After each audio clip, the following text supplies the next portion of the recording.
તો આ તરફ જૂનાગઢના માળિયા હાટીનાની અંદર પણ ધોધમાર વરસાદ થયો છે। જૂનાગઢના માળિયા હાટીનામાં વરસ્યો ધોધમાર વરસાદથી સ્થાનિક નદીઓમાં ઘોડાપૂરની સ્થિતિ જોવા મળી રહી છે। માળિયા હાટીનાની સ્થાનિક નદીઓમાં ઘોડાપૂરની સ્થિતિ જોવા મળી રહી છે। જોઈ શકાય છે દ્રશ્યોની અંદર જે રીતે જૂનાગઢના ગ્રામ્ય વિસ્તારોમાં ધોધમાર વરસાદ વરસ્યો છે। ધોધમાર વરસાદથી સ્થાનિક નદીઓમાં ઘોડાપૂરની સ્થિતિ જોવા મળી રહી છે। જૂનાગઢના ગ્રામ્ય પંથકની અંદર ભારે વરસાદ, લાઠો દરિયો નદીની અંદર ઘોડાપૂરની સ્થિતિ છે। નદીમાં જે રીતે અહીં પાણીનો પ્રવાહ જોવા મળી રહ્યો છે, લાઠો દરિયો નદીનું જળસ્તર વધતા વાડી વિસ્તારનો સંપર્ક તૂટી ગયો છે।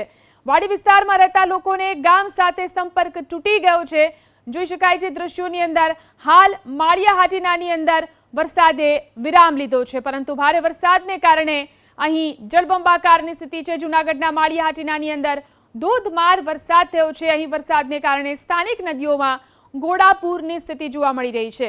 નદીનો જે પ્રવાહ છે તેની અંદર અત્યારે ઘોડાપૂરની સ્થિતિ, લાઠો દરિયો નદીમાં ઘોડાપૂરની સ્થિતિ જોવા મળી રહી છે। લાઠો દરિયો નદીનું જળસ્તર વધતા વાડી વિસ્તારનો સંપર્ક તૂટ્યો છે। વાડી વિસ્તારમાં રહેતા લોકોનો ગામ સાથે સંપર્ક તૂટી ગયો છે।